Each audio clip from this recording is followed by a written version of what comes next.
Since GPT-4 launched, I've really known that AI was the future of advertising, and I come from a marketing background. I taught advanced digital marketing at university, and this is somewhere that is very interesting to me. So today on the podcast, we're going to talk about some breaking news when it comes to AI and how I think this is going to shape the future of advertising as we know it.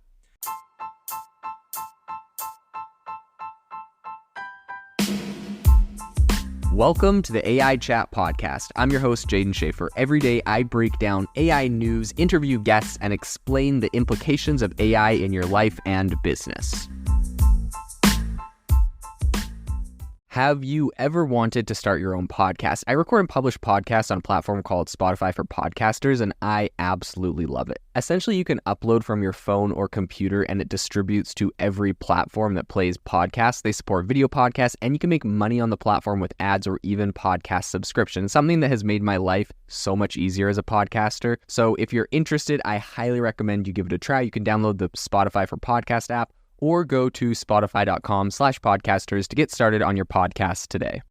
So diving into this, several global corporations, including Nestle and Unilever, who, if you don't know, Nestle owns a ton of different brands, and Unilever owns like hundreds of different food brands that are in every grocery store you shop at. And both of them are exploring the potential of generative AI tools like ChatGPT and Dall-E, right? Dall-E is the image generator, and they're using this to revolutionize their advertising strategies. So this is according to some of their top executives. And while these tools promised cost reductions, right? Obviously, if AI is able to generate ads, this is going to be a lot cheaper than paying ad creatives and agencies to create these. And so they promise cost reductions and also increase efficiency. But even with those benefits, there's a lot of apprehension about security, copyright issues, biases, and all sorts of, quality issues that come along with this. So over the last year, generative AI, known for, of course, its ability to produce content, is, of course, derived from historical data, right? The text is derived from text that has already been written. The images are derived from images that they scrape off the internet. And this has become a trending topic, which is essentially drawing attention from various industries right now. And this rise has fueled expectations that AI might permanently change the advertising landscape. So Mark Reed, who's the CEO of WPP, which is the largest advertising agency globally, he highlighted a collaboration between WPP and renowned consumer goods brands like Nestle and Modelo's Oreo in integrating generative AI in their advertising campaign. So in his words, he said the savings can be 10 or 20 times. As an example, he cited the creation of a virtual commercial negating the need to send an entire film crew to Africa, which is typically what would have been done in this commercial, which saved, you can imagine, insane amounts of money. So a remarkable application of this technology can be seen in India. WPP, in collaboration with Mondelez, orchestrated an AI-driven campaign for Cadbury during Diwali, which was featuring Bollywood icon Shah Rukh Khan, and the initiative enabled small businesses to customize ads, yielding 130,000 ad versions that amassed 94 million views on YouTube and Facebook. To ensure a seamless transition into this AI-driven era, WPP has introduced a team of AI apprentices in London and has even collaborated with the University of Oxford to offer specialized courses on the future of marketing.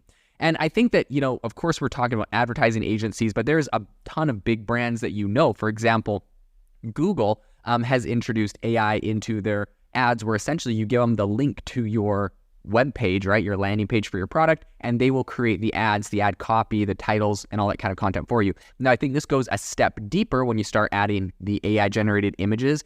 And then I think it goes even a step deeper once you're doing what, WPP is doing here and starting to create AI-generated video. This gets very incredible. And I think that the value to a strategy like this is essentially you can have hyper-targeted ads where, you essentially segment your customers into, let's say, females between the age of 18 and 24 that live in these geographic locations with these types of incomes. You target as, an ad generated by AI specifically to that segment. Then you break out a different segment that's 5 years older from the same area. And then maybe you break out a different segment that's, from the same age group, but in a different city or geographic location. And you can start making highly hyper customized ads, and you can test them against each other, A/B testing to see which are the most effective.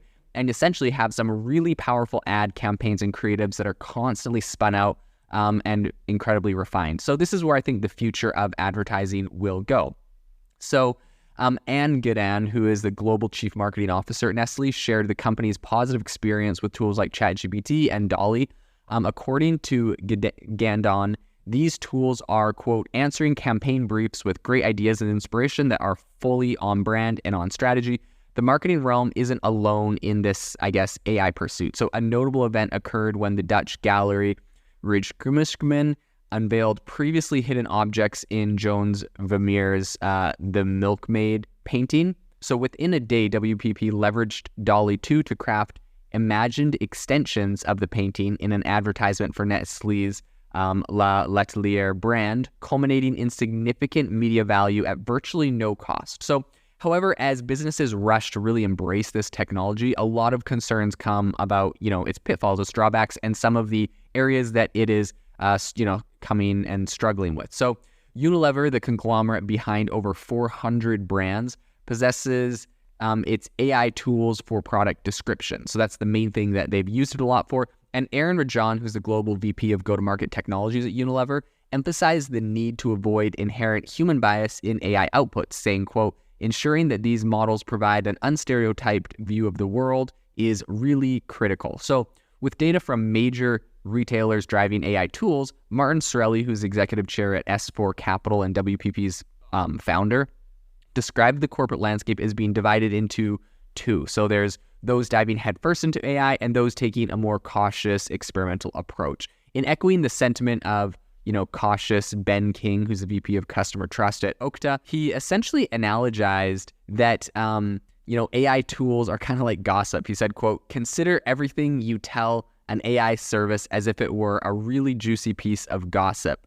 And I think he's saying this and really suggesting caution when approaching AIs and using them in general. And he's saying, like, everything you tell it could be used, it could be taken out. And I think this is, a sentiment that's echoed by banks like Chase Bank and Apple, who are like banning the use of ChatGPT because they're worried that anything they put in is going to be, company secrets and customer information will be leaked through it. So there's a lot of people that are concerned about what, you're putting in there. And like, if you think about it from an advertising perspective, who is the one that breaks the news about the latest and greatest at a company, right? Their newest product launches, their top secret things they're coming out with. It's going to be, advertising is going to have to work on all of the collateral first before it launches. And so they're kind of the first people that are going to know about that, or, the first, not developers or engineers. And so I think, they're concerned that you could have a lot of company trade secrets leaked via ChatGPT, right? Like if you were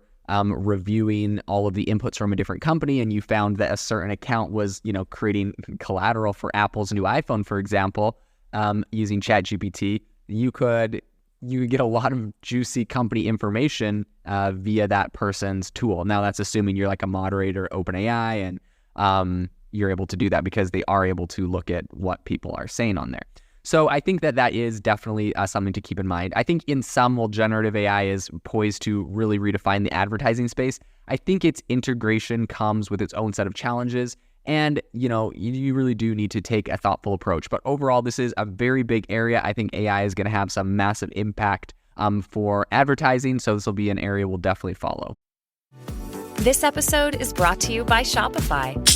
That's the sound of switching your business to Shopify, the global commerce platform that supercharges your selling. Harness the best converting checkout and same intuitive features, trusted apps, and powerful analytics used by the world's leading brands. Stop leaving sales on the table. Discover why millions trust Shopify to build, grow, and run their business. Sign up today for your $1 per month trial period at shopify.com/tech23.